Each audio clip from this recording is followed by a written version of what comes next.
Sir good morning sir. Good morning Ramesh. சொல்லுங்க, என்ன விஷயம்? இல்லை சார், பொங்கல் வருது. ஆமாம், பொங்கல் வருது. இந்த 2 கரும்பு இருக்குது, அதை எடுத்துகிட்டு போங்க. கம்பெனிலேருந்து கொடுக்க சொன்னாங்க. அது இல்லை சார், பொங்கலுக்கு ஒரு 3 நாள் லீவு கொடுத்துருக்கிய. அது போக பொங்கலுக்கு 2 நாளைக்கு முன்னாடியும் பொங்கல் முடிஞ்சு ஒரு 2 நாளுக்கு அப்புறமும் லீவு கொடுத்தா மஞ்சள் ரேட்லாம் பார்த்துட்டு பொண்டாட்டி பிள்ளைகளோட இருந்துட்டு ஒரு வாரம் கழிச்சு வரலான்னு இருக்கேன். அதான் சார், ஒரு வாரம் லீவு வேணும் சார். ஒரு வாரம் எதுக்கு? 1 மாதம் எடுத்துக்காங்க. கூட 2-4 கரும்பு எடுத்துக்காங்க. வேலைக்கே வர வேணாம், அப்படியே போயிருங்க. என்ன சார்? என்ன சார்னா, இப்போதான் நம்ம பிபி கம்பெனி வளர்ந்து வந்துகிட்டு இருக்கு.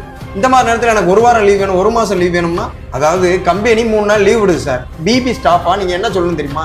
சார், எனக்கு அந்த லீவ் வேணாம் சார், நான் ஃபுல் டைம் இங்கே வேலை பார்க்குறேன் சார், எனக்கு லீவே இல்லாமல் வேலை பார்க்குறேன், வாரத்துக்கு 90 மணி நேரம் வேலை பார்க்குறோம். வேலை பார்த்தா தான் நம்மளும் வளர முடியும், நம்ம கம்பெனியும் வளர முடியும். ஏன்னா 3 நாளுமே பொண்டாட்டி முகத்தை பார்த்துட்டு இருந்துட முடியுமா? அதை மைண்டில் வச்சுட்டு வேலை பாருங்க ரமேஷ். நான் நல்லா முடிவு பண்ணிட்டேன் சார். எனக்கு நீங்கள் லீவே தர வேணாம் சார். 1 நாள் மட்டும் கொடுங்க. நான் வீட்டுக்கு போய் பொங்கல் ஆக்கி வச்சுட்டு பொண்டாட்டி பிள்ளையை பார்த்துட்டு நாளைக்கு வந்து நான் வேலைக்கு ஜாயின் பண்ணிக்கிறேன் sir. Good. Thank you sir. Ramesh, ஒரு நிமிஷம். 2 கரும்பு எடுத்துகிட்டு போங்க கூட. சரி சார், தேங்க்யூ சார். என்ன Subramaniam sir? Good morning sir. Good morning. பொங்கலுக்கு 10 நாள் லீவ் கேட்டிருந்தீங்களே? ஆமாம் சார். இன்னும் ஊருக்கு கிளம்பலையா? இந்த வேலையை முடிச்சுட்டு கிளம்பிடுங்க சார். ஓகே. Thank you sir. அட வெக்கம் கட்டுறீங்களா? இதுக்கு எதுக்குடா வெள்ளையங்கிலி மாலையா?